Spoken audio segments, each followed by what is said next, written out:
जिसके अंदर हम पहला लेक्चर कंप्लीट करने जा रहे हैं, जिसके अंदर हमने पहला पीवाईक्यू लिया है। ये 2025 और 2024 के जून अटेम्प्ट का क्वेश्चन है, यानी कि ये क्वेश्चन जून में आ रखा है। इसके बाद जो हम दूसरा क्वेश्चन करेंगे वो भी सेम टॉपिक पर ही है और वो भी जून अटेम्प्ट में आ रखा है। तो मे भी 2026 के जून में भी ये टाइप का क्वेश्चन आए, तो इसीलिए इसको उठाया गया है और ये बहुत ही इंफॉर्मेटिव और बढ़िया क्वेश्चन है जो कि आपके एग्जाम के लिए मोस्ट इंपॉर्टेंट है। तो चलिए सबसे पहले हम क्वेश्चन के बारे में पढ़ लेते हैं।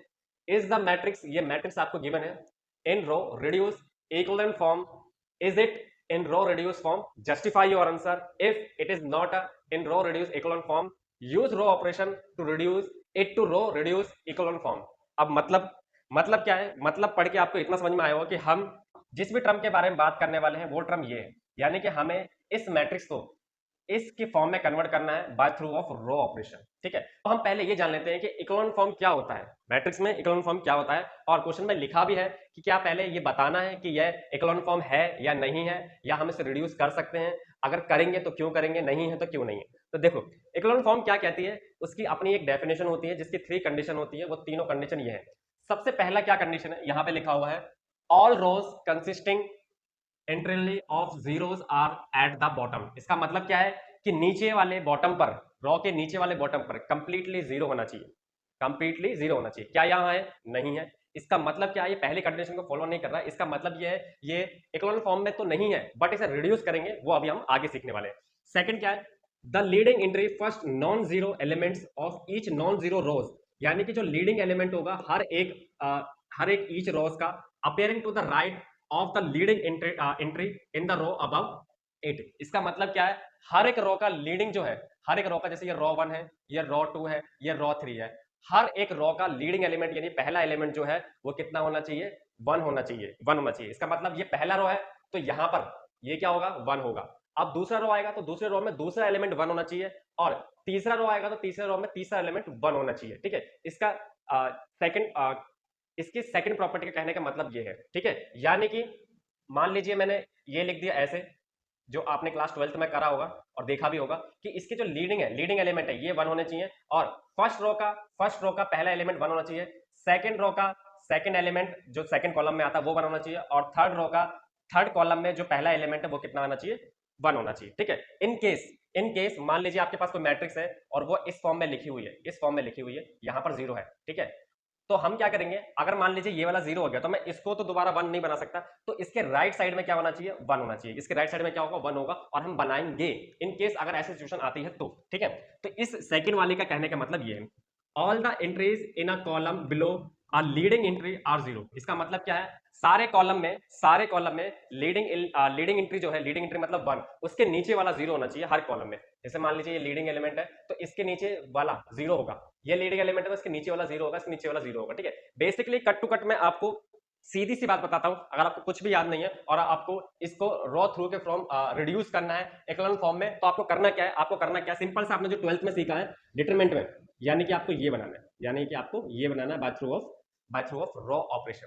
आपको क्या बनाना है, ये जो लीडिंग एलिमेंट है इसको आपको क्या बनाना है? 1 बनाना है, और बाकी सबको 0 रखना है, जैसे आप लोगों ने सीखा है। तो उसका बनाने का क्या तरीका है, फर्स्ट एलिमेंट को पहले आपको 1 बनाना है, फिर ये दोनों 0 बनाना है, फिर ये 1 बनाना है, उसके बाद ये 1 बन जाएगा, और उसके बाद ये सारे क्या हो जाएंगे? आपस में 0 हो जाएंगे। ठीक है, तो इस तरीके से हम इसको करने वाले हैं। ठीक है, तो ये पहला क्वेश्चन है, पहले क्वेश्चन को हम इसको कर लेते हैं। सबसे पहले मैं लिख देता हूं यहाँ पर 0। ठीक है, तो सबसे पहले कंडीशन क्या है कि ये तो 1 है, इसका मतलब है मुझे इसको छेड़ने की जरूरत नहीं है। ठीक है, यानी लीडिंग एलिमेंट फर्स्ट रो का फर्स्ट कॉलम का जो पहला एलिमेंट है, लीडिंग एलिमेंट जो वो है 1 है। इसका मतलब है उसके नीचे वाले कॉलम में उसके फर्स्ट कॉलम के जो भी लीडिंग एलिमेंट है उसके नीचे जितने भी एंट्रीज होंगे वो सारी क्या होंगे? 0 होंगी, वो सारी क्या होंगे? 0 होंगी। उसके बाद जब हम सेकंड रो की बात करेंगे, सेकंड रो में जो भी लीडिंग एलिमेंट होगा सेकंड कॉलम का वो क्या होना चाहिए? वो 1 होना चाहिए। उसके बाद उसमें सारे क्या होना चाहिए? 0 होना चाहिए। तो हम क्या करेंगे, इसको 0 बना देंगे, इसको और इसको। तो मैं पहले ऑपरेशन लगा देता हूं यहाँ पर, मैंने ऑपरेशन लगा दिया रॉ 3 में। तो क्या करेंगे, raw 3 minus raw 2, raw 3 minus raw 2, और और मैंने लगा दिया ऑपरेशन रॉ 1 में, यानी कि रॉ 1 माइनस का रॉ 2। ठीक है, इससे होगा क्या, इससे होगा ये कि जो भी लीडिंग एलिमेंट होगा वो 1 होगा, और उसी कॉलम में बाकी सारे एलिमेंट क्या हो जाएंगे? 0 हो जाएंगे। ठीक है, तो पहले तो मैं ऑपरेशन का जो भी है उसको कर देता हूं। मैंने ऑपरेशन लगाया है रॉ 3 में और रॉ 1 में, इसका मतलब है रॉ 2 एज इट इज रहेगा, यानी 0 1 0 1। अब करना क्या है, अब करना ये है कि रॉ 3 को मेरे को रॉ 2 से माइनस करना, यानी ये इससे माइनस हुआ 0, ये इससे माइनस हुआ, ये 0 हो जाएगा, ये इससे माइनस हुआ तो ये 1 रहेगा, ये इससे माइनस हुआ तो 0 माइनस का 1 ये हो जाएगा माइनस का 1, ठीक है। अब मुझे रॉ 1 करना है, रॉ 1 में मेरे को ऑपरेशन लगाना है, तो रॉ 1 को मैं रॉ 2 से माइनस कर रहा हूँ, यानी ये इससे माइनस हुआ तो ये 1 रहेगा, ये इससे माइनस हुआ तो ये 0 हो जाएगा, ये इससे माइनस हुआ तो ये 1 रहेगा, ये इससे माइनस हुआ तो ये माइनस का 1 हो जाएगा, ठीक है।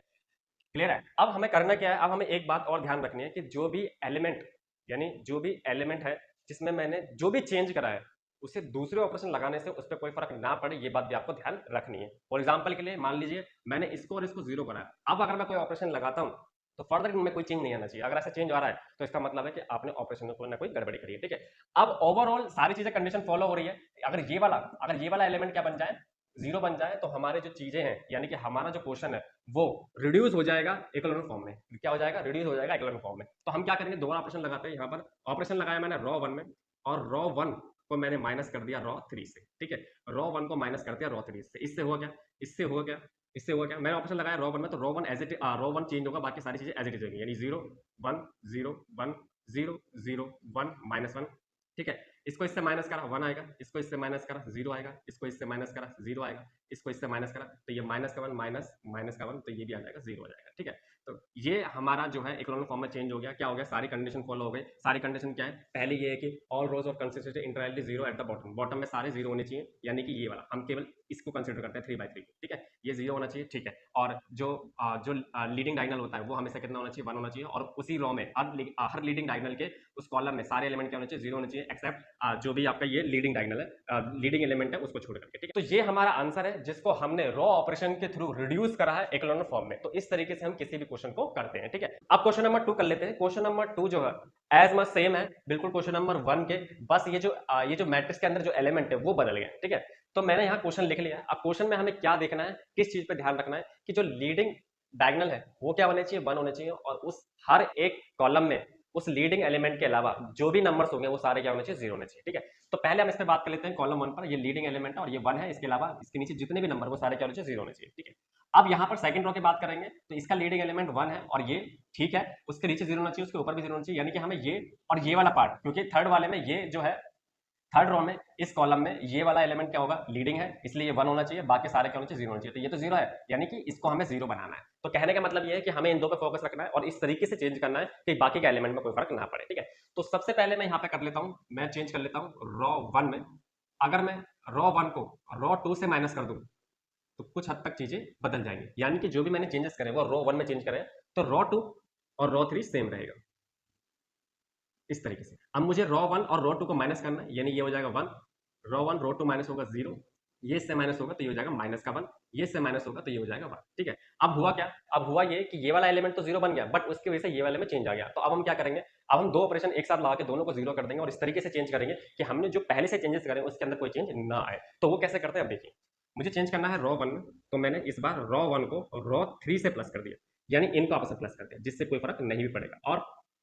और मुझे रॉ 2 में चेंज करना है, तो मैंने रॉ 2 को रॉ 3 से माइनस कर दिया, यानी इनको आपस में माइनस कर दिया, तो कोई भी फर्क नहीं पड़ेगा। तो अब हमारा फाइनल आंसर आएगा। मुझे जो चेंजेस करने हैं वो रॉ 1 और रॉ 2 में चेंज करना है, यानी कि रॉ 3 में कोई चेंज नहीं आएगा, तो उसको एज इट इज लिखेंगे इस तरीके से, ठीक है। अब पहले मैं रॉ 1 को चेंज कर लेता हूँ। मुझे क्या करना है, इन दोनों का आपस में प्लस करना है, तो 1 आएगा, इन दोनों का आपस में प्लस करूंगा 0, इन दोनों का आपस में प्लस करूंगा तो ये 0 बन गया, इन दोनों का प्लस करेंगे तो ये बन जाएगा 2, ठीक है। अब मैं इसको आपस में प्लस करूंगा क्योंकि ये वाला एलिमेंट ये बता रहा है, सॉरी माइनस करना है इन दोनों को, तो सेकंड रो में इन दोनों को माइनस करना है तो ये 0 हो जाएगा, इनको इससे माइनस करूंगा तो ये 1 हो जाएगा, इसको इससे माइनस करूंगा तो ये 0 हो जाएगा, इसको इससे माइनस करूंगा तो ये माइनस का 1 हो जाएगा। तो इस तरीके से हम इसको चेंज कर सकते हैं। तो ये फिलहाल जो हमारा फाइनल आंसर है ये हुआ है, रिड्यूस हुआ है इक्विवेलेंट फॉर्म में। तो इस तरीके से हम किसी भी एलिमेंट को इक्विवेलेंट फॉर्म में चेंज करते हैं। ये दो क्वेश्चन डिस्कस करने वाले हैं, जो कि ये क्वेश्चन 2025 में आ रखा है और ये क्वेश्चन 2024 में आ रखा है। क्वेश्चन की हेडलाइन सेम है, प्रोसेस सेम है, स्टेप सेम है, बस मैट्रिक्स चेंज कर दी गई है। करना क्या है, हमें एडजुकेट निकालना है और उसी एडजुकेट का यूज करके हमें इसी मैट्रिक्स का ए इनवर्स भी निकालना है। क्लियर है। अब हमें करना क्या है, ये स्टेप होते हैं, इस स्टेप को फॉलो करना है और आपको ये सारी चीजें पता चल जाएंगी। सबसे पहला स्टेप है माइनर और कोफैक्टर निकालना है गिवन मैट्रिक्स का। देन हमें फाइंड करना है एडजॉइंट ऑफ ए, जिसे हम एडजुकेट बोलते हैं यूजिंग ऑफ ट्रांसपोज। देन हमें करना है ए डिटरमिनेंट कैलकुलेट और ए इनवर्स का फॉर्मूला ये होता है, ठीक है। तो चलिए स्टार्ट करते हैं। यहां पर मैट्रिक्स लिख ली गई है, जो मैट्रिक्स वहां पर गिवन है, यानी ये पहला क्वेश्चन करने वाले हैं। अभी हमें सबसे पहले क्या निकालना है, इसका माइनर और कोफैक्टर निकालना है। ये दोनों सिमिलर ही है, माइनर हम पहले निकालेंगे, देन हम साइन चेंज कर देंगे, उसे कोफैक्टर बोला जाता है, ठीक है। तो ये क्वेश्चन है, तो इसमें हम इसको रो 1 बोलते हैं, इसको रो 2 बोलते हैं, इसको रो 3 बोलते हैं, एंड ये कॉलम 1 है, ये कॉलम 2 है और ये कॉलम 3 है, ठीक है। तो सबसे पहले हम माइनर और कोफैक्टर निकालते हैं। Minor and cofactor. ठीक है, तो कोफैक्टर को हम डिनोट करते हैं सी आई जे से। आई रो को डिनोट करता है, जे कॉलम को डिनोट करता है। अब इस मैट्रिक्स में 3 रो है 3 कॉलम है, इसका मतलब है इस मैट्रिक्स में 9 एलिमेंट है। इसका मतलब क्या है, माइनर और कोफैक्टर भी हमें 9 9 निकालने पड़ेंगे। ठीक है, तो सबसे पहले हम माइनर निकालते हैं और उसी माइनर को ही कोफैक्टर बोलते हैं। बस जो ऑड प्लेस वाला होता है उसका साइन चेंज हो जाता है और जो इवन प्लेस वाला होता है उसका साइन चेंज नहीं होता है। ठीक है, अभी क्वेश्चन के मतलब समझते हैं। तो हम सबसे पहले लिख लेते हैं कोफैक्टर लिख लेते हैं, यानी कि हमें निकालना है पहला रो पहला कॉलम का, पहला रो दूसरा कॉलम का, दूसरा पहला रो तीसरा कॉलम का, दूसरा रो पहला कॉलम, दूसरा रो दूसरा रो कॉलम, दूसरा रो तीसरा कॉलम। फिर हम यहाँ पे कैलकुलेट कर लेते हैं, तीसरा रो पहला कॉलम, तीसरा रो दूसरा कॉलम, तीसरा रो तीसरा कॉलम। तो यानी कि हमें 9 क्या निकालने हैं, माइनर और कोफैक्टर निकालने हैं। फिर हम साइन चेंज करेंगे। तो सबसे पहले अभी हम माइनर निकाल लें, सबसे पहले अभी हम माइनर निकाल लें, देन साइन चेंज करके फिर कोफैक्टर निकालेंगे। तो माइनर निकालने का क्या तरीका है, अब यहां पर मैंने 1 1 लिखा है। इसका मतलब क्या है, हमें पहला रो और पहले कॉलम को भूल जाना है। जो भी एलिमेंट बचेंगे उस एलिमेंट को डिटरमिनेंट के फॉर्म में डाल देना है। यानी कि पहला रो पहला कॉलम क्या बचा, ये 4 बचे, ये 4 एलिमेंट बचे। पहला रो पहला कॉलम कटा तो ये 4 एलिमेंट बचे, इन चारों एलिमेंट को लिख लेंगे 0 -1 1 एंड -1।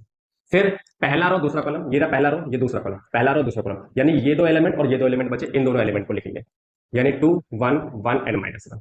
फिर पहला रो ये रहा पहला रो और तीसरा कॉलम ये रहा, तो ये 4 एलिमेंट बचे तो इनको लिखेंगे, यानी कि 2 1 0 -1।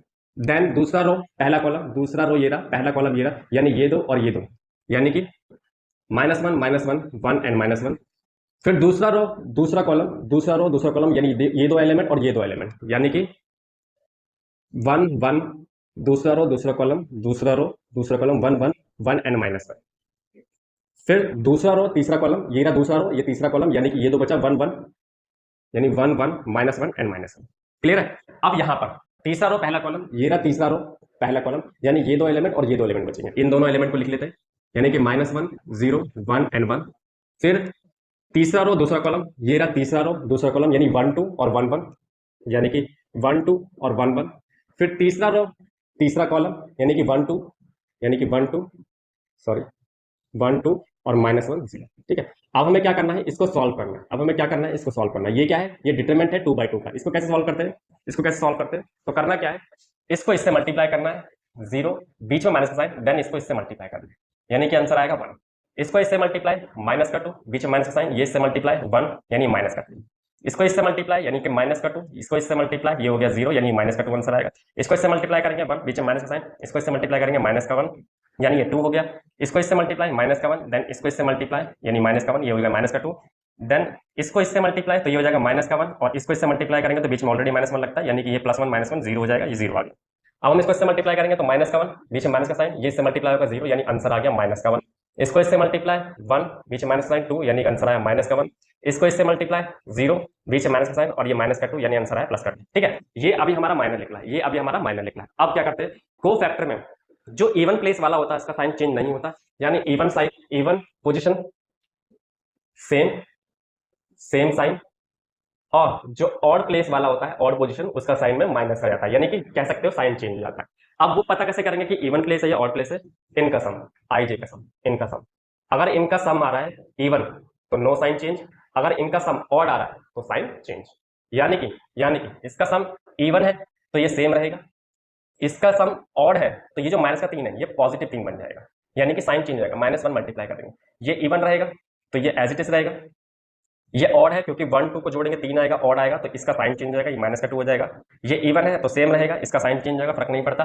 अब ये इवन है तो ये सेम रहेगा, ये ऑड है तो इसका साइन चेंज हो जाएगा, ये पॉजिटिव 1 हो जाएगा। ये इवन है तो ये सेम रहेगा। ठीक है, अब हमें करना क्या है, अब यहां पे लिख लेता हूं मैं, एडजुगेट जो लिख लेगा वो कैसे निकलता है, हमें पोजीशन डालनी है जो भी लिखा होगा, यानी ये सारी पोजीशन, ये पहला और पहले कॉलम का यानी इसका आंसर 1 आया, पहला और दूसरा कॉलम 3 आया, इसका आंसर माइनस का 2 आया, इसका आंसर माइनस का 2 आया, इसका आंसर माइनस का 2 आया, इसका आंसर 0 आया, इसका आंसर आया 1 माइनस का, इसका आंसर आया 1 पॉजिटिव, इसका आंसर आया 2। ठीक है, तो ये हमारा फर्स्ट स्टेप कंप्लीट हुआ। अब एडजुगेट निकालने के लिए हमें इसका ट्रांसपोज करना है। ट्रांसपोज मतलब होता है जो रो होता है वो कॉलम बन जाता है और जो कॉलम होता है वो रो बन जाता है, यानी कि ये फर्स्ट रो होता है ये फर्स्ट कॉलम बन जाएगा, यानी 1 3 माइनस का 2, ये माइनस का 2 0 माइनस का 1 1 एंड 2। ठीक है, यानी कि हमारा सेकंड स्टेप भी कंप्लीट है। अब हमें थर्ड स्टेप करना है। थर्ड स्टेप में क्या करते हैं, हमें डिटरमिनेंट कैलकुलेट करना है। अब डिटरमिनेंट कैसे कैलकुलेट करते हैं, डिटरमिनेंट का सिंपल फॉर्मूला होता है, क्या फॉर्मूला होता है, हमें किसी भी एक रो या एक कॉलम को एक्सपेंड करना होता है, किसी भी एक रो या एक कॉलम को एक्सपेंड करना होता है, ठीक है। यानी कि हम सोच लेते हैं कि हमने पहले रो पर चीजें सॉल्व करी है, तो पहले रो पर क्या लिखा हुआ है 1, फिर लिखा है माइनस का 1 और फिर लिखा है 1, ठीक है। अब अकॉर्डिंग टू देयर पोजीशन हम इसका साइन चेंज करने हैं। ये पहला रो पहला कॉलम है यानी इवन साइन सेम रहेगा, ये है पहला रो दूसरा कॉलम, पहला रो दूसरा कॉलम, तो यहाँ पर साइन चेंज हो जाएगा, और ये है पहला रो तीसरा कॉलम यानी यहाँ पे साइन चेंज नहीं होगा, ठीक है। अब करना क्या है, अब हमें जिस जिस पोजीशन पर हमने चीजें सॉल्व करी है उसकी वैल्यू रख देंगे। यानी पहले रो पहले कॉलम पर हमने सॉल्व करा था तो हमारा आंसर कितना आया था 1, पहले रो दूसरे कॉलम पर आया था -3 साइन चेंज करने से पहले, और इसका आंसर आया था -2। तो यहां से ए डिटरमिनेंट आएगा 1 -3 -2 यानी कि -5 -4, ठीक है। ये आगे डिटरमिनेंट। अब हमारा फाइनल आंसर है यानी ए इनवर्स का जो फॉर्मूला है वो है 1/a डिटरमिनेंट एडजॉइंट ऑफ ए। तो 1/a डिटरमिनेंट कितने -4 और एडजॉइंट ऑफ ए की वैल्यू कितनी है 1 3 -2 -2 0 -1 1 एंड 2। तो इस तरीके से हम ए इनवर्स निकालते हैं एडजोगेट का यूज करके। तो सिंपल क्वेश्चन है, करना क्या है, सिंपल सा हमें 4 स्टेप फॉलो करना है। माइनर और कोफैक्टर निकालना है, जितने रो होंगे जितने कॉलम होंगे उसका हमें माइनर निकालना है। देन इवन प्लेस वाले का साइन सेम रहेगा, ऑड प्लेस वाले का साइन चेंज हो जाएगा, उसे हम कोफैक्टर बोलते हैं। फिर हमें एडजोगेट ऑफ ए निकालना है, यानी जिसे हम एडजॉइंट ऑफ ए बोलते हैं यूजिंग ऑफ ट्रांसपोज। तो जो भी हमने कोफैक्टर निकाला है उसको उसी पोजीशन में डाल करके हमें ट्रांसपोज करना है, और ट्रांसपोज मतलब होता है जो रो होता है वो कॉलम बन जाता है और जो कॉलम होता है वो रो बन जाता है। इस तरीके से आप याद रख सकते हो, यानी कि ये जो लेटा वाला है ये ऐसे खड़ा हो जाएगा, ठीक है। अब फाइनल आंसर आएगा, यानी कि हमें पहले हमें थर्ड स्टेप करना है। थर्ड स्टेप में क्या करना है, हमें पहली रो उठा लेनी है, यानी कि 1 माइनस का 1 और 1, जो कि यहां लिख दिया 1 माइनस का 1 और 1। फिर उसके रिस्पेक्ट के हिसाब से उनकी पोजीशन क्या है उसका साइन चेंज करना है। यानी ये पहला रो पहला कॉलम है तो no sign change, sign change, no change, यानी नो साइन चेंज, यहाँ पे साइन चेंज हो जाएगा। तो देखो माइनस था यहाँ पे पॉजिटिव होगा, यहाँ पर साइन चेंज नहीं होगा। उसके बाद जो भी साइन चेंज करने से पहले यानी 1 -3 और -2 वो वैल्यू यहाँ डाल करके इसके सॉल्व कर देना है, जो भी आएगा उसे हम ए डिटरमिनेंट बोलते हैं। देन हमारा फाइनल स्टेप है ए इनवर्स, जिसका फॉर्मूला होता है 1/a determinant adjoint of A. Determinant की जो वैल्यू थी वो -4 थी, यानी कि इसमें इसका मतलब साइन चेंज नहीं होगा, यानी कि एब्सोल्यूट वैल्यू नहीं है, बस ये हमें बता रहा है कि इस मैट्रिक्स का अगर मैं डिटरमिनेंट निकालूंगा तो -4 के बराबर होगा। तो हमें इसे -4 डालना और एडजोगेट की वैल्यू यहां डाल दी। तो इस तरीके से सिंपल टाइप का क्वेश्चन होगा। अब क्वेश्चन नंबर 2 जो है जो 2024 में आ रखा है, ये क्वेश्चन दोनों 5 नंबर के हैं, तो आप अब इसको सॉल्व कर सकते हो सिंपल और सिंपल वे में बताया, ठीक है। ये दो क्वेश्चन डिस्कस करने वाले हैं, जिसके अंदर हमें रैंक और न्यूलिटी निकालना है by through of row reduction method से। रो रिडक्शन मेथड मतलब बेसिकली होता है कि हमें रो के अंदर ऑपरेशंस लगाने हैं और उसी के जरिए हमें रैंक और न्यूलिटी बताना है, ठीक है। रैंक क्या होता है, किसी भी मैट्रिक्स के अंदर कितने नॉन जीरो रोज है उन्हें रैंक कहा जाता है, और किसी भी मैट्रिक्स के अंदर कितने ही कंप्लीटली जीरो रोज है उसे न्यूलिटी कहा जाता है, ठीक है। और एक फॉर्मूला भी इस्तेमाल होता है यहाँ पर कि रैंक प्लस न्यूलिटी जो होता है वो ऑर्डर के बराबर होता है। यानी कि हम अगर हमें रैंक पता है और हमें ऑर्डर पता है तो इसको अगर माइनस कर देंगे तो न्यूलिटी पता चल जाएगा, ठीक है। तो चलिए अब इसको स्टार्ट करते हैं। सबसे पहले क्वेश्चन नंबर 1 कर लेते हैं जो 2025 में आ रखा है यहाँ, ठीक है। अब हमें क्या करना है, अब हमें करना यह है कि फर्स्ट रो का फर्स्ट कॉलम जो होता है, यानी फर्स्ट रो का फर्स्ट कॉलम ये 1 होना चाहिए, उसके बाद जितने भी एलिमेंट है वो सारे 0 होंगे। ऐसे ही सेकंड रो और सेकंड कॉलम का जो एलिमेंट होगा वो 1 होगा, बाकी सारे 0 होंगे। ऐसे ही थर्ड रो और थर्ड कॉलम का जो एलिमेंट होगा वो 1 होगा, बाकी सारे 0 होंगे। तो इसी ऑपरेशन के जरिए हमें जो रो रिडक्शन मेथड का इस्तेमाल करना है और रो में ऑपरेशन लगा करके जीरोस बनाने हैं, जितने ज्यादा जीरो हो सकते हैं, ठीक है, अकॉर्डिंग टू देयर कंडीशन। तो सबसे पहले हम देखा जाए तो फर्स्ट रो फर्स्ट कॉलम का जो एलिमेंट है वो कितना है 1 है, यानी कि ये ठीक है। और बाकी के हमें यानी ये और ये इसको दोनों को क्या करना है 0 करना है। यानी कि ऑपरेशन हम लगा सकते हैं रो 3 में, क्योंकि ये रो 3 का पार्ट है। तो कैसे, रो 3 -2 रो 1, यानी कि इस वाली रो में अगर हम 2 मल्टीप्लाई करके थर्ड वाली रो से माइनस कर देंगे तो ये वाला एलिमेंट क्या हो जाएगा 0 हो जाएगा। अगेन हम बात करें रो 4 की, क्योंकि ये रो 4th है और इसको मुझे 0 बनाना है, तो क्या करेंगे रो 4 में ऑपरेशन लगाएंगे, रो 1 को उससे माइनस कर देंगे, क्योंकि यहां पर भी 1 है यहां पर भी 1 है। तो अगेन जो 4 रो का फर्स्ट कॉलम मतलब जो 4 रो है और उसका फर्स्ट कॉलम का जो एलिमेंट होगा यानी ये वाला, ये कितना हो जाएगा 0 हो जाएगा इस ऑपरेशन से, ठीक है। तो अब इस ऑपरेशन को जो हमने अप्लाई करा है उससे क्या चेंजेस आते हैं उसके बारे में बात कर लेते हैं, ठीक है।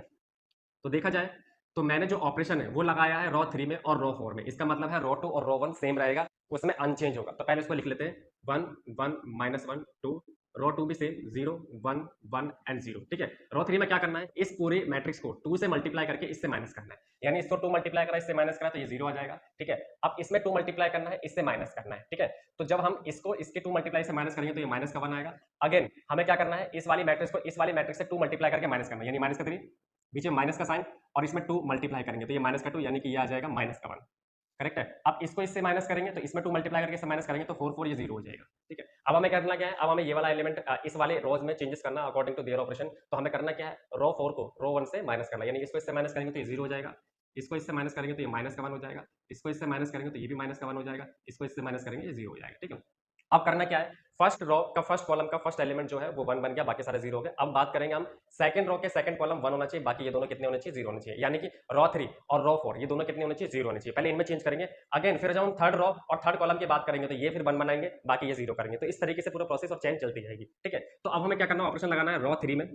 तो करना क्या है, रो 3 को प्लस रो 1 से कर देंगे। ठीक है, और हमें इस तरीके से मतलब ऑपरेशन लगाने हैं, इस तरीके से रो में ऑपरेशन लगाने हैं कि जो हमने चेंज कर दिया है, जो हमने पहले से ही चेंज कर दिया वो दोबारा चेंज ना है। अगर ऐसा हो रहा है तो मतलब आपने ऑपरेशन में कुछ मिस्टेक करी, आपने ऑपरेशन गलत लगाया। जैसे कि अगर मैं रो 3 को रो 1 वाली मैट्रिक्स रो 3 को रो 1 वाली से अगर मैं प्लस कर दूंगा तो देखो यहाँ पर 1 आ जाएगा, इसका मतलब है ये ऑपरेशन गलत है। तो हमें करना क्या है, रो 3 को रो 1 से सॉरी रो 3 को रो 2 से प्लस करना पड़ेगा। तो इस तरीके से हम इसमें चेंजेस करेंगे। और रो 4 में ऑपरेशन लगाते हैं तो रो 4 को हमें क्या करना पड़ेगा, प्लस करना पड़ेगा किससे, रो 2 से। ठीक है, तो इससे होगा कि जो हमने चेंज कर दी वो चेंज नहीं होंगे, अगेन हमारा आंसर जो होगा वो एकदम ठीक आएगा। तो मैंने जो ऑपरेशन लगाया वो रो 3 और रो 4 में लगाया, इसका मतलब है रो 1 और रो 2 एज इट इज रहेगा। तो रो 1 ये इसको सेम लिखते हैं इस तरीके से, और रो 2 भी सेम 0 1 1 0।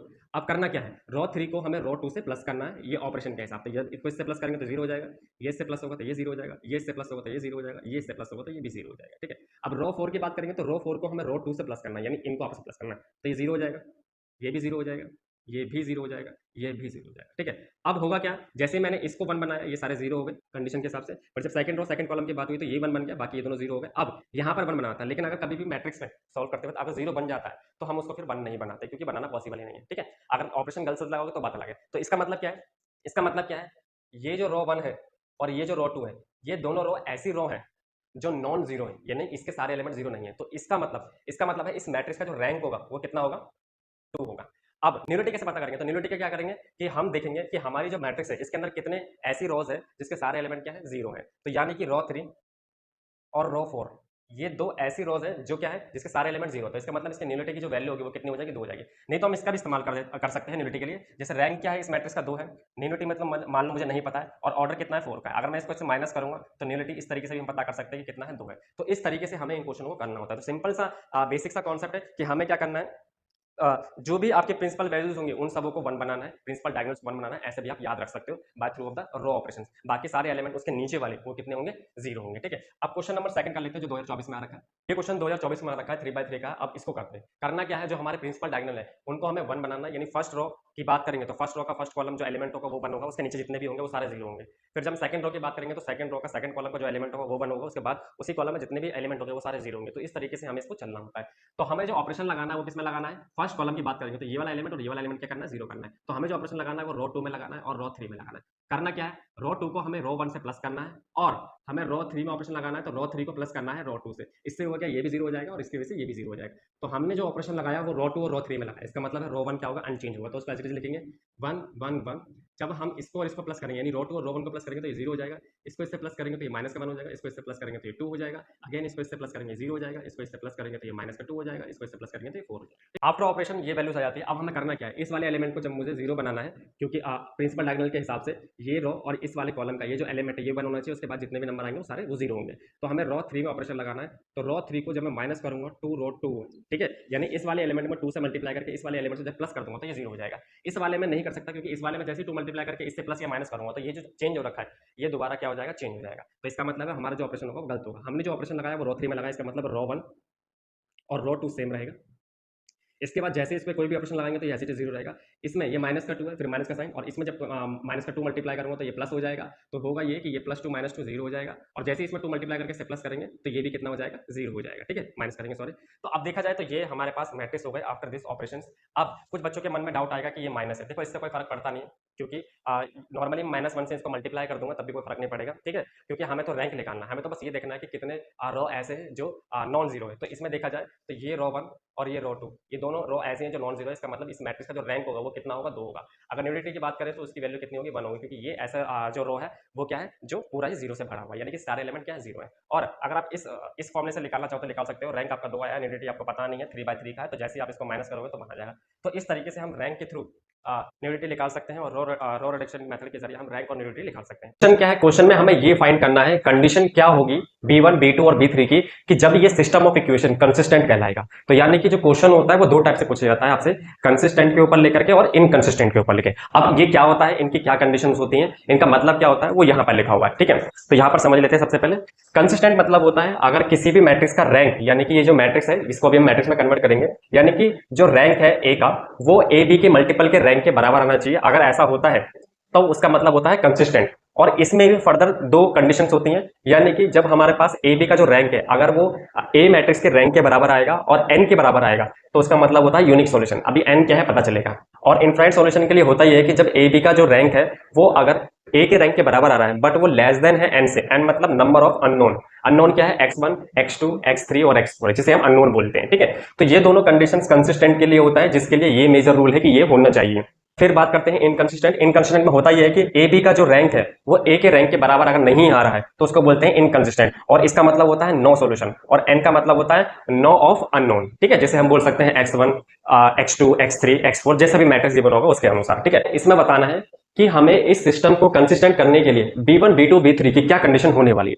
ठीक है, और यही सेम क्वेश्चन है, बिल्कुल सेम यही पूछा हुआ है। यहाँ पर भी B1, B2, B3 की ऐसी कंडीशन बतानी है जो कि इसको ये कंसिस्टेंट बनाए। ठीक है, तो सबसे पहले हम क्वेश्चन नंबर 1 कर लेते हैं जो 2025 में 7 नंबर का पूछा गया है। तो ये जो इक्वेशन है इससे पहले हम इसको मैट्रिक्स बनाएंगे। तो मैट्रिक्स कैसे बनाते हैं, ये हो जाएगा 1, ये भी 1 क्योंकि हमें कोएफिशिएंट लिखते हैं, फिर ये भी हो गया 1 और ये माइनस का 1 एंड ये माइनस का 1, 1 एंड 2, फिर 1, 5, 5 एंड 1। ये होता है मैट्रिक्स ए। ठीक है, और हमें यहीं पर ही बी मैट्रिक्स लेके चलना है जिसकी वैल्यू है B1, B2, B3। इस तरीके से हम ए बी मैट्रिक्स बनाते हैं।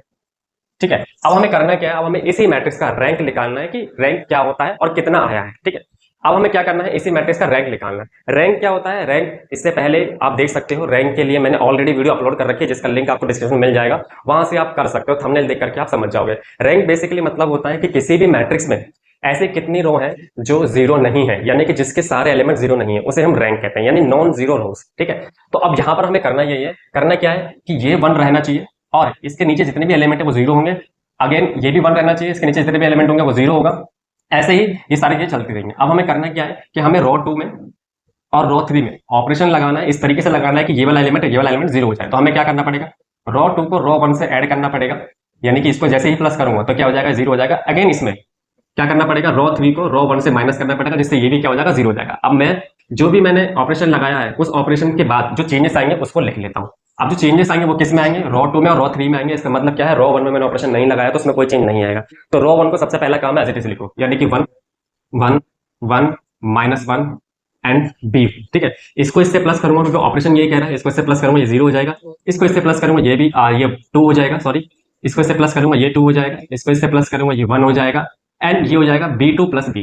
ठीक है, अब हम R3 की बात करेंगे तो R3 को R1 से माइनस करना है, यानी इसको इससे माइनस करेंगे ये जीरो हो जाएगा, इसको इससे माइनस करेंगे ये 4 हो जाएगा, इसको इससे माइनस करेंगे ये भी 4 हो जाएगा, इसको इससे माइनस करेंगे ये 2 हो जाएगा और इसको इससे माइनस करेंगे तो ये हो जाएगा B3 माइनस B1। ठीक है, अभी क्या करना है, अब इसको 1 रहना चाहिए और इसको 0 बनाना है। ठीक है, 1 के अलावा भी कोई भी एलिमेंट तो फर्क नहीं पड़ता, यानी हमें इसको 0 बनाना है। तो क्या करेंगे, R3 में दोबारा ऑपरेशन लगाएंगे, तो यानी R3 को माइनस करेंगे 2R2 से, यानी इस वाली मैट्रिक्स में 2 मल्टीप्लाई करके इस वाली मैट्रिक्स से माइनस करेंगे। इससे होगा ये कि जो भी पार्ट हमने चेंज करा है वो दोबारा चेंज नहीं करना पड़ेगा और इजीली होगा चीजों को सॉल्व करने में। ठीक है, तो हम करते हैं, हमने जो ऑपरेशन लगाया वो रो 3 में लगाया, इसका मतलब है रो 1 और रो 2 सेम रहेगा, यानी 1, 1, 1 माइनस का 1 और ये B1।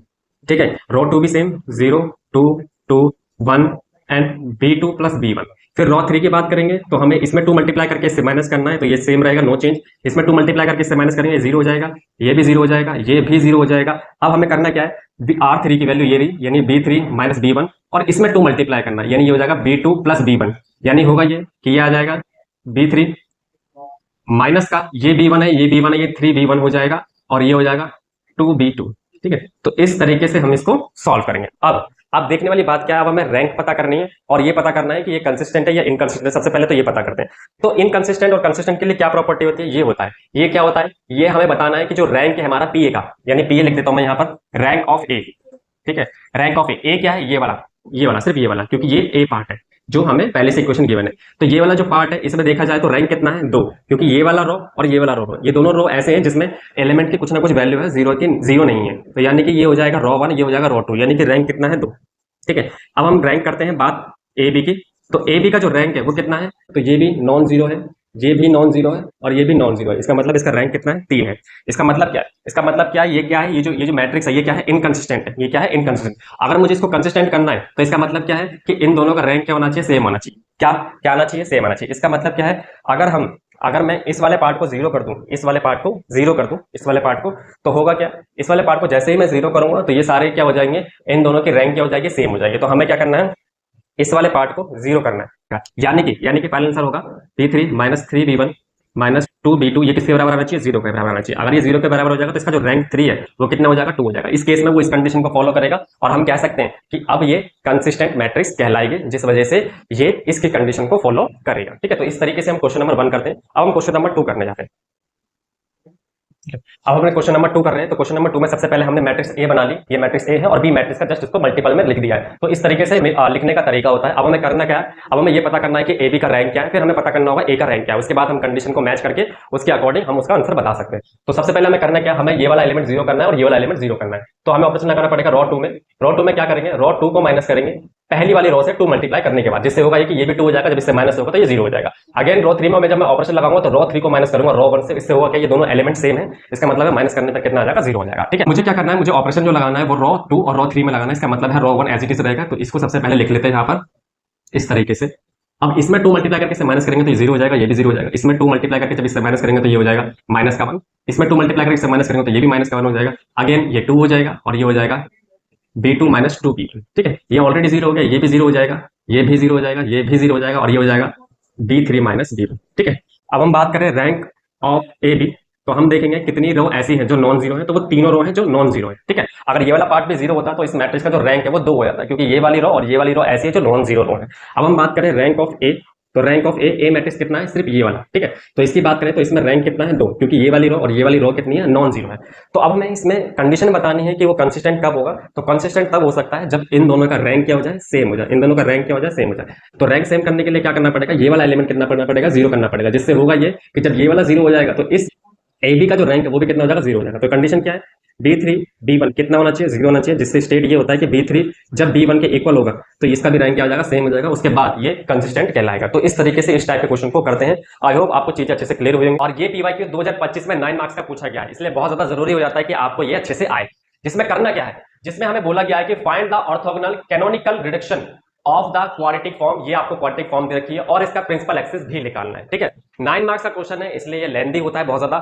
तो जब कोई क्वेश्चन बहुत ज्यादा लेंदी होता है तो उसमें गलती का चांस कम से कम हो, इसलिए हम उसमें स्टेप बाय स्टेप उसको डिवाइड कर लेते हैं। तो ऐसे ही इस क्वेश्चन को सॉल्व करने के यहाँ पर 4 स्टेप बनाने गए हैं, जिसमें पहला स्टेप है स्टेप नंबर 1 कि हमें इस क्वाड्रेटिक इक्वेशन से हमें इसे एक रिप्रेजेंट करना है मैट्रिक्स फॉर्म में। और मैट्रिक्स फॉर्म में करने का तरीका ये है, यानी कि कह सकते हो ये एक फॉर्मूला है जहां पर हमें इन सभी के कोएफिशिएंट लिखने हैं, इसलिए यहां पर COF लिख दिया। और खास बात यह है कि ये जो मैट्रिक्स है ये हमेशा सिमेट्रिक मैट्रिक्स कहलाएगी। ठीक है, फिर हमारे पास सेकंड स्टेप है कि हमें एक इक्वेशन लिखनी है और एगन वैल्यूज निकालनी है इसके जरिए, यानी ए में से माइनस करना है लैम्डा टाइम्स आई, जिसका डिटरमिनेंट जैसे ही सॉल्व करेंगे यहाँ पर हमारे पास लैम्डा की वैल्यूज आएंगे जो कि मल्टीपल वैल्यूज होंगी। ठीक है, फिर हमें थर्ड स्टेप निकालना है, हमें थर्ड स्टेप मेन स्टेप है जहां पर हमें ऑर्थोगोनल कैनोनिकल रिडक्शन इक्वेशन निकालनी है, जिसका फॉर्मूला होता है Q इक्वल टू में lambda times capital X square lambda 2 times capital Y square plus lambda 3 times capital Z square. ठीक है, तो ये हमारे पास थर्ड स्टेप था। अब हमारे पास फोर्थ स्टेप है जहां पर हमें प्रिंसिपल एक्सिस निकालनी है और अगेन इसी का यूज करना है, बट यहां पर हमें डिटरमिनेंट कैलकुलेट नहीं करना है। हमें क्या करना है, ए को माइनस करना है लैम्डा टाइम्स आई और यहां पर यू लिखा हुआ, यू मतलब ये वाली मैट्रिक्स,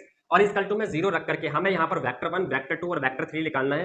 वेक्टर 1 में यहाँ जो लिखा हुआ है वो है लेंथ, यानी कि L1 का मैग्नीट्यूड, L2 का मैग्नीट्यूड और L3 का मैग्नीट्यूड, और यहाँ पर X Y Z with their transpose. और अगर हम बात करेंगे प्रिंसिपल एक्सिस की तो सिर्फ ये वाला पार्ट हमारे पास प्रिंसिपल एक्सिस है, ये सिर्फ इसलिए लिख दिया ताकि अगर वेक्टर फॉर्म में पूछे तो आपको ये भी चीज अच्छे से पता होनी चाहिए। ठीक है, तो क्लियर है। अब हमारे पास सारे स्टेप हम लोग समझ गए, अब हमें बाय वन सारे स्टेप्स पे सॉल्यूशन को ध्यान देना है और उसको सॉल्व करना है। ठीक है, सबसे पहले फर्स्ट स्टेप कैलकुलेट करते हैं जहां पर हमें मैट्रिक्स ए बनानी है। मैट्रिक्स ए को याद करने का सिंपल तरीका यह है कि जो भी एक्स स्क्वायर है, वाई स्क्वायर है, जेड स्क्वायर है, सारे स्क्वायर वाले टर्म का कोएफिशिएंट एज इट इज आएगा, उसके बाद जो भी टर्म रह जाएगा उसका जो भी कोएफिशिएंट होगा उसका हाफ कर देना है। ये सिंपल तरीका, बाकी आपको फॉर्मूला याद रखना है। यानी कि यहां पर 1 आएगा, X Y positive 1, X Z negative 1, again यहां पर 1 आएगा।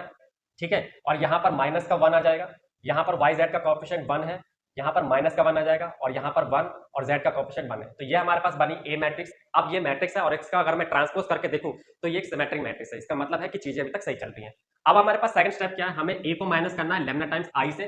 तो ए की वैल्यू ये रही, इसी को मुझे माइनस करना है लेमडा टाइम्स आई से। अब आई क्या है, आई एक आइडेंटिकल मैट्रिक्स होती है जिसे हम यूनिट मैट्रिक्स बोलते हैं, और उसकी वैल्यू क्या होती है, उसकी वैल्यू ये होती है जहां पर डायगोनल में 1 होता है, बाकी सारे पार्ट 0 होते हैं, यानी इस तरीके से।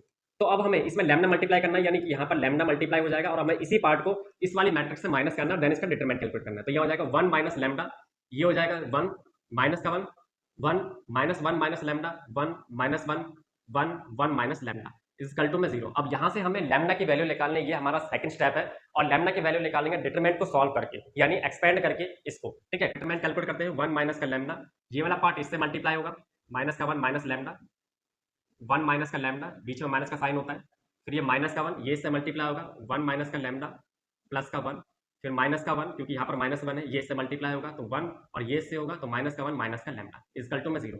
इसको सॉल्व करते हैं। 1 minus lambda as it is, ये इससे मल्टीप्लाई होगा तो माइनस का 1 प्लस का लैम्डा, ये इससे मल्टीप्लाई होगा माइनस का lambda plus lambda square minus का 1 माइनस 1, ये हो जाएगा 2 माइनस का लैम्डा, ये माइनस माइनस कैंसिल, ये हो जाएगा प्लस लैम्डा इक्वल टू में 0। ठीक है, अब यहाँ से होगा क्या, लैम्डा से लैम्डा कैंसिल हो गया, जो बचा उसको लिख देते हैं। तो यहाँ पर बचेगा माइनस का 2 प्लस लैम्डा स्क्वायर, और यहाँ पे माइनस 1 जब मल्टीप्लाई होगा तो ये ऐसे आ जाएगा प्लस लैम्डा बराबर में 0। 1 इन दोनों से मल्टीप्लाई होगा तो माइनस का 2 प्लस लैम्डा स्क्वायर, ये माइनस का लैम्डा दोनों से मल्टीप्लाई होगा तो प्लस का 2 लैम्डा, और ये हो जाएगा लैम्डा का क्यूब, बाकी माइनस 2, और ये हो जाएगा प्लस 2 लैम्डा इक्वल टू में 0। अब यहाँ से एक इक्वेशन बनेगी, वो क्यूबिक इक्वेशन बनेगी जो कि कुछ ऐसी होगी। अब हमें इसको सॉल्व करना है और यहाँ से लैम्डा की वैल्यू निकालनी है। तो क्यूबिक इक्वेशन को सॉल्व करने का तरीका ये होता है कि यहाँ पर हमें लैम्डा की एक ऐसी वैल्यू अज्यूम करनी है जिसे पुट करने पर यहाँ पर कितना बन जाए, 0 बन जाए। तो यहाँ पर जैसे ही मैं लैम्डा की वैल्यू -2 पुट करूंगा तो ये 0 बन जाएगा। कैसे, ये आ जाएगा 8, ये हो जाएगा माइनस का 4 सॉरी प्लस का 4, ये हो जाएगा माइनस का 8 माइनस का 4, जिससे 8 से 8 कैंसिल हो गया, 4 से 4 कैंसिल हो गया, 0 हो गया, यानी कि ये फर्स्ट सॉल्यूशन है। अब हमें इसके फर्स्ट सॉल्यूशन से इस पार्ट को डिवाइड कर देना, यानी लैम्डा प्लस का 2। जैसे ही इसको डिवाइड करेंगे तो यहाँ पर एक क्वाड्रेटिक इक्वेशन बनेगी और वो हमें 2 सॉल्यूशन और देगी। ठीक है, तो यहाँ नहीं, यहाँ पर लैम्डा का स्क्वायर आ जाएगा, जिससे ये हो जाएगा माइनस का लैम्डा का क्यूब, और ये से मल्टीप्लाई होगा तो ये -2 लैम्डा स्क्वायर हो जाएगा, साइन चेंज हो जाएंगे, ये हो जाएगा 3 लैम्डा का स्क्वायर प्लस का 4 लैम्डा, फिर यहाँ पर लिखेंगे 3 लैम्डा तो ये हो जाएगा 3 लैम्डा का स्क्वायर प्लस का 6 लैम्डा, ये माइनस हो गया, ये कट गया, माइनस का 2 लैम्डा माइनस का 4, और यहाँ पर पुट करेंगे माइनस का 2। ठीक है, तो हमारे पास जो लैम्डा का सॉल्यूशन आया वो ओवरऑल क्या आया, वो आया है लैम्डा प्लस 2, यहाँ से माइनस कॉमन लेंगे तो ये हो जाएगा lambda square minus 3 lambda plus का 2, और यहाँ से ये क्वाड्रेटिक इक्वेशन बन गई तो यहाँ से और 2 वैल्यू आएगी लैम्डा की, जो क्या आएगी लैम्डा -1 और लैम्डा माइनस का 2। तो यहाँ पर ओवरऑल लैम्डा की 3 वैल्यू आई है, 1 2 और माइनस का 2। ठीक है, तो ये हमारे पास होगा लैम्डा 1, ये हो गया लैम्डा 2 और ये हो गया लैम्डा 3। ठीक है, तो ये हमारा फर्स्ट स्टेप और सेकंड स्टेप सॉल्व हो गया। थर्ड स्टेप में क्या करना है, हमें डायरेक्टली इक्वेशन बनानी है, और इक्वेशन का फॉर्मूला होता है क्यूब इक्वल टू में lambda 1 capital X square plus x2 sorry lambda 2 capital Y square plus lambda 3 capital Z square. Lambda की वैल्यू 1 है तो यहाँ पर हो जाएगा कैपिटल एक्स स्क्वायर, लैम्डा 2 की वैल्यू 2 है तो यहाँ पर हो जाएगा 2 plus capital Y square, lambda 3 की वैल्यू -2 है तो ये माइनस का 2 जेड स्क्वायर।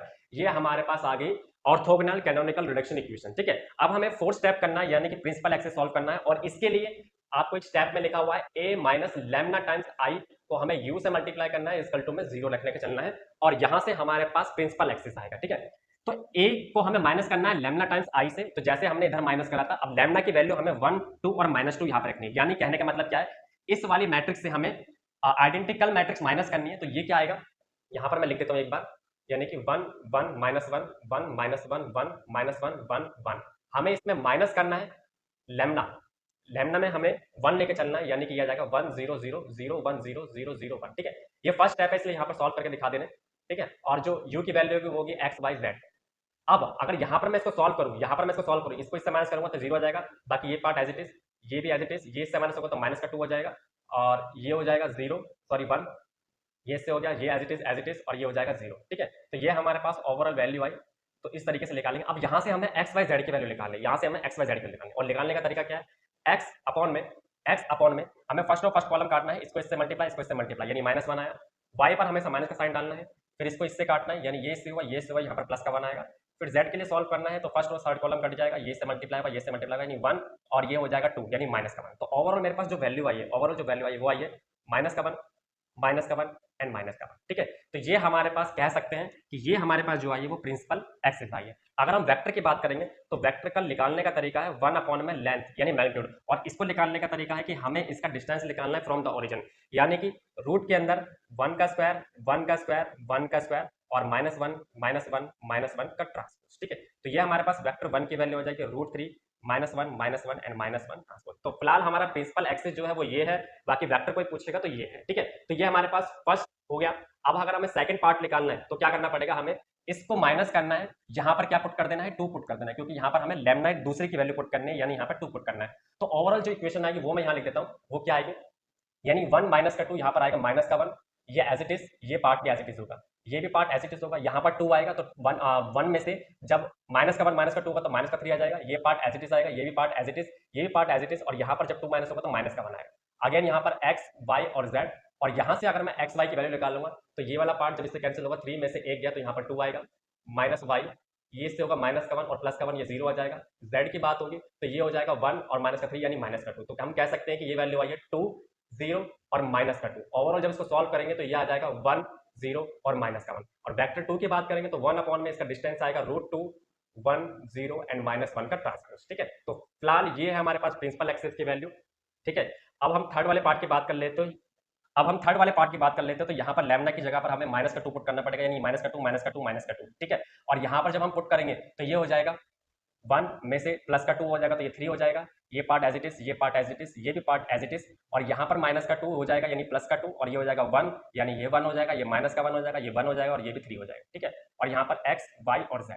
अब यहाँ पर फर्दर इसको सॉल्व करते हैं। x ये से होगा 3 में से 1 गया 2 आ गया, माइनस का y ये से सॉल्व होगा 3, ये 4 आ गया, z ये first row third column cut गया तो ये 1 हो जाएगा और ये 2 हो जाएगा। तो यानी कि ओवरऑल जो वैल्यू आएगी वो आएगी 1 2 और 1, ठीक है। तो ये हमारे पास वेक्टर फॉर्म आ गया, ये हमारे पास प्रिंसिपल एक्सिस आ गया, सॉरी। अब वेक्टर फॉर्म निकालना है तो वेक्टर फॉर्म के लिए हमें इसका लेंथ निकालना पड़ेगा, जो कि 1 4 और 1 यानी ये 6 हो गया, और ये आ जाएगा 1 2 1 और ऊपर ट्रांसपोज। तो इस तरीके से हम सारे सॉल्यूशन को सॉल्व करते हैं। तो ये हमारे पास फर्स्ट स्टेप था, यहाँ से हमने सेकंड स्टेप करा, और थर्ड स्टेप ये था, फोर्थ स्टेप यहाँ पर हमने प्रिंसिपल एक्सिस निकाली। तो इस तरीके से हम इस बड़े लेंथी क्वेश्चन का सॉल्यूशन करते हैं। क्वेश्चन है जो आज हम डिस्कस करने वाले हैं, और ये क्वेश्चन 2025 के एग्जाम में पूछा जा चुका है, और ये क्वेश्चन आता है आपका 3 मार्क्स का, और ये क्वेश्चन आता है 2 मार्क्स का, ठीक है। जो क्वेश्चन नंबर 1 है इसकी जो हेडिंग है वही क्वेश्चन नंबर 2 की है, यानी कि मैंने ये पे क्वेश्चन लिख दिया ताकि आप इसको रिवाइज कर सकें। मैं ये वाला क्वेश्चन आपको अभी समझाऊंगा। फिर ये क्वेश्चन नंबर 2 है, इनके भी 2 क्वेश्चन मैंने यहाँ पे लिख रखे हैं। ये वाला क्वेश्चन मैं आप लोगों को समझाऊंगा और ये वाला क्वेश्चन आपको ट्राई करना है, ठीक है। तो सबसे पहले क्वेश्चन नंबर 1 कर लेते हैं। ये 3 मार्क्स का है और 2025 में पूछा चुका है, जिसमें हमें रैंक और सिग्नेचर निकालना है। ये आपको इक्वेशन दे रखी है, एक ये इक्वेशन दे रखी है और एक ये इक्वेशन दे रखी है। ऑल्सो जस्टिफाई करना है कि ये इक्विवेलेंट है या नहीं है, ठीक है। तो ये क्वेश्चन मैं आप लोगों को समझाऊंगा, सेम डिट्टो यही पार्ट आपको इसमें करना है। तो ये क्वेश्चन आपका होमवर्क है और ये क्वेश्चन मैं आपको समझा रहा हूं, ठीक है। तो रैंक क्या होता है? रैंक किसी भी इक्वेशन का वो टर्म जो नॉन जीरो होता है उसे रैंक कहा जाता है, ठीक है। और सिग्नेचर की बात करेंगे तो सिग्नेचर यानी कि आपके पास पॉजिटिव टर्म कितने हैं और नेगेटिव टर्म कितने हैं, इनको माइनस कर दो, इसे सिग्नेचर कहा जाता है, ठीक है। तो यहां पर 2 इक्वेशन दे रखी है, हम मान लेते हैं एक को इक्वेशन नंबर 1 जिसकी वैल्यू है x1 का स्क्वायर माइनस x2 का स्क्वायर। क्वेश्चन नंबर 2 उसमें है x1 का स्क्वायर प्लस x2 का स्क्वायर, ठीक है। ये 2 क्वेश्चन है। अब हमें क्या करना है, सबसे पहले रैंक निकालना है। ये इक्वेशन नंबर 1 है और ये इक्वेशन नंबर 2 है, ठीक है। तो सबसे पहले हम इक्वेशन नंबर 1 के बारे में बात कर लेते हैं, रैंक सबसे पहले निकाल लेते हैं। तो रैंक क्या है, इक्वेशन नंबर 1 में कितने नॉन जीरो टर्म है, तो यहां पर देखा जाए तो यहां पर चारों टर्म जो है वो नॉन जीरो है, यानी कि इक्वेशन नंबर 1 का जो रैंक है वो कितना है, 4 है। ऐसे ही इक्वेशन नंबर 2 का अगर मैं रैंक पता करूं तो इसमें भी हम लोग देखेंगे कि यहां पर कितने टर्म ऐसे हैं जो नॉन जीरो हैं, तो ये सारे टर्म ही नॉन जीरो, यानी इसका भी रैंक कितना है, 4 है, ठीक है। जिसको हम आर से डिनोट करते हैं, यानी कि ये आर है, ठीक है, यानी ये क्या है, आर है। अब हम सिग्नेचर की बात करें, सिग्नेचर को हम ऐसे डिनोट करते हैं और इसका फॉर्मूला होता है P माइनस एन। सेम यहां पर सिग्नेचर को डिनोट करते हैं ऐसे और इसका फॉर्मूला होता है P माइनस एन। P मतलब है कि पॉजिटिव टर्म कितने हैं और N मतलब है नेगेटिव टर्म कितने हैं। तो इसमें इक्वेशन में देखा जाए, फर्स्ट इक्वेशन में तो पॉजिटिव टर्म कितने हैं, 1 2, यानी कि 2 पॉजिटिव टर्म है, और नेगेटिव टर्म है 1 और 2, यानी 2 नेगेटिव टर्म है। यानी कि इस फर्स्ट इक्वेशन का जो सिग्नेचर है वो कितना आया है, 0 आया है। एंड इसकी बात करेंगे तो इसमें भी देखेंगे ये सेकंड इक्वेशन में कि कितने पॉजिटिव टर्म है और कितने नेगेटिव टर्म है। तो इसमें बात करूं तो इसमें पॉजिटिव टर्म 3 है और नेगेटिव टर्म 1 है, यानी कि इसका सिग्नेचर आ जाएगा 2, ठीक है। तो अब हमें ये चेक करना है कि इक्विवेलेंट है या नहीं है। तो इक्विवेलेंट के लिए क्या करेंगे, हम देखेंगे कि दोनों इक्वेशन का क्या रैंक और क्या सिग्नेचर दोनों सेम है। अगर दोनों सेम है तो वो इक्विवेलेंट कहलाएगा, अदरवाइज नहीं कहलाएगा, ठीक है। तो हम बात करेंगे कि इक्विवेलेंट के ऊपर जस्टिफाई करना है, तो इक्विवेलेंट के ऊपर बात करेंगे तो उसका आंसर है नो। नो क्यों? क्योंकि रैंक तो सेम है बट सिग्नेचर सेम नहीं है। तो इक्विवेलेंट कब होता है? If only if there is same rank and same signature. ठीक है, अगर दोनों इक्वेशन का रैंक और सिग्नेचर सेम है तभी वो इक्विवेलेंट कहलाएगा, अदरवाइज नहीं कहलाएगा। तो ये वाला क्वेश्चन इस तरीके से करते हैं। अब आपको यही क्वेश्चन आपको खुद से ट्राई करना है। इसमें देखना है रैंक कितना है, इसमें देखना है रैंक कितना है, इसका देखना है सिग्नेचर कितना है, इसका देखना है सिग्नेचर कितना है, और अगर दोनों की वैल्यू सेम आती है तो इसका मतलब है ये इक्विवेलेंट है, वरना नहीं है। तो क्वेश्चन नंबर 1 इस तरीके से करते हैं। अब हम क्वेश्चन नंबर 2 कर लेते हैं, जिसमें लिखा है कि फाइंड द वैल्यू ऑफ ए। हमें ए की वैल्यू निकालनी है और जहां पर ये गिवन है कि ये जो मैट्रिक्स है ये है नॉट इन्वर्टिबल। ठीक है, तो क्वेश्चन या तो नॉट इन्वर्टिबल पे आएगा या तो इन्वर्टिबल पे आएगा। तो उसके लिए क्या याद रखना है कि जब भी बोले कि मैट्रिक्स जो है वो नॉट इन्वर्टिबल है, इसका मतलब है इसका डिटरमिनेंट इक्वल टू 0 लेके चलना है। ठीक है, और इन्वर्टिबिलिटी की बात होगी तो इसका मतलब है डिटरमिनेंट नॉट इक्वल टू 0 लेके चलना है, जो कि इस केस में करना होगा आपको। ठीक है, तो फिलहाल यहाँ पर नॉट इन्वर्टिबल लिखा है, इसका मतलब है इसका डिटरमिनेंट इक्वल टू 0 लेके चलना है। तो अब जो मैट्रिक्स है उसमें लिखेंगे 1, इसका हमें डिटरमिनेंट कैलकुलेट करना है और रिजल्ट में 0 लेके चलना। तो डिटरमिनेंट हम इस पे सॉल्व कर लेते हैं फर्स्ट रो और सेकंड कॉलम पर। इसका मतलब है कि माइनस का साइन लगेगा यहाँ पर, क्योंकि बीच वाले माइनस का साइन होता है। फिर फर्स्ट रो सेकंड कॉलम कटेगा, तो ये दो पार्ट है वो लिखेंगे, यानी कि 1a 1। ठीक है, तो अब इसको कैसे सॉल्व करते हैं? 1 1 जा 1, ये से होगा a स्क्वायर इक्वल टू में 0, यहाँ से 1 minus a square equal to में 0, और a की वैल्यू जो आएगी वो प्लस माइनस 1 आएगी। ठीक है, तो जब कोई मैट्रिक्स नॉट इन्वर्टिबल होगा तो इस केस में इस मैट्रिक्स में जो a की वैल्यू होगी वो प्लस का भी 1 हो सकता है और माइनस का भी 1 हो सकता है। ठीक है, तो इसी के यहाँ पर आपको क्वेश्चन नंबर 2 का बी पार्ट करना है। ठीक है, तो अगर आपको सब चीजें अच्छे से समझ में आई हो, क्लियर हुई हो, तो वीडियो को ज्यादा से ज्यादा शेयर करना, वीडियो को लाइक कर देना, चैनल पर नए हो तो चैनल को सब्सक्राइब कर देना। मिलते हैं फिर नई वीडियो में। Till then take care.